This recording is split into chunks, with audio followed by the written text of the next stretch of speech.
बीजापुर शहर के government school complex दुकानदारों को तात्कालिक तौर पर राहत।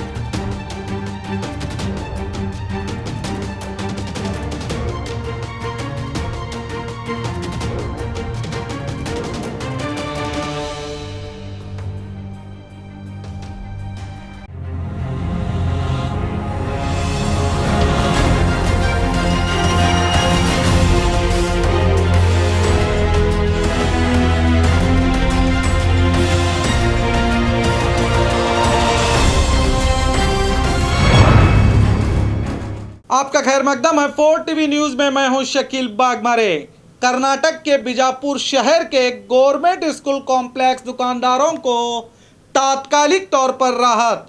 आपको पहले ये जानना होगा कि इन दुकानदारों पर आखिर क्या है मुसीबत। तो मैं आपको बता दूं 2006 में कॉरपोरेशन के जानिब से गवर्नमेंट स्कूल ग्राउंड के अतराफ 218 दुकानें बनाई गई हैं, मगर अब इन सभी दुकानदारों पर एक बड़ी मुसीबत आई है। गुलबर्गा हाई कोर्ट ने इन सभी 218 दुकानों को वैकेट करने का आदेश दिया है। अब महानगर पालिका से इन सभी को 3 सितंबर 2020 को दुकानें खाली करने का आदेश भी दिया गया है। अब आपको इस कॉम्प्लेक्स की क्या है हकीकत, ये भी जानना ज़रूरी है और हाईकोर्ट ने इन दुकानों को वैकेट करने का आदेश आखिरकार क्यों दिया, ये भी जानना बहुत ज़रूरी है। मारुति जौड़ेकर नामी व्यक्ति म्युनिसिपैलिटी कॉरपोरेशन कमिश्नर के खिलाफ गुलबर्गा हाईकोर्ट में दावा करते हैं कि मुझे इस कॉम्प्लेक्स में एक शॉप अलॉटमेंट करें। मैं कई सालों से वहीं फुटपाथ पर कारोबार कर रहा हूं।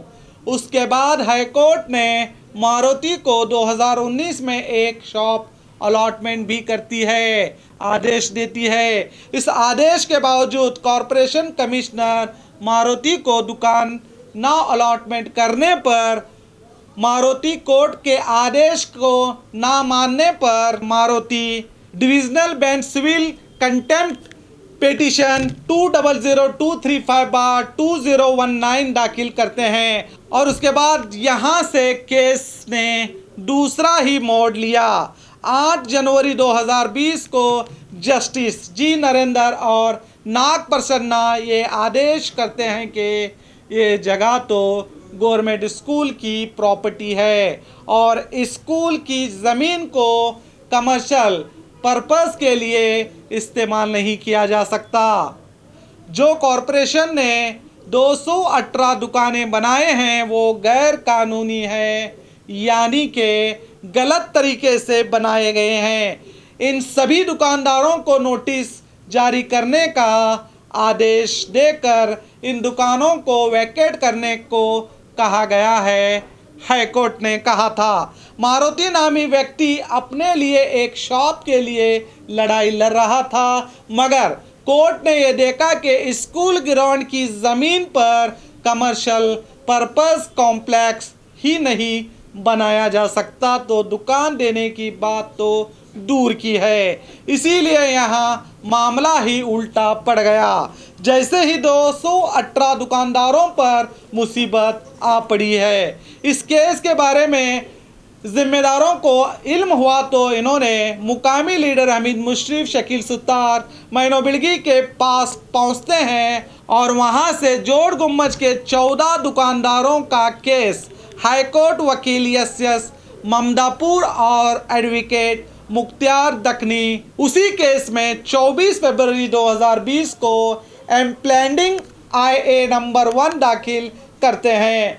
ये कहकर के गवर्नमेंट स्कूल की ज़मीन CTS नंबर 441 जो कुल 18 एकड़ 15 गुंटे जो 73,480 स्क्वायर मीटर ज़मीन वाक़ है, मगर जो जोड़ गुम्मज के करीब जो दुकानें बनाए गए हैं वो गवर्नमेंट स्कूल के ज़मीन पर मौजूद नहीं हैं, बल्कि वो कॉरपोरेशन ज़मीन पर तामीर किए गए हैं। आप इसकी जांच करके इस गवर्नमेंट स्कूल की ज़मीन का सर्वे करके इन गरीब व्यापारियों को इंसाफ दिलाने की पिटीशन डाली थी।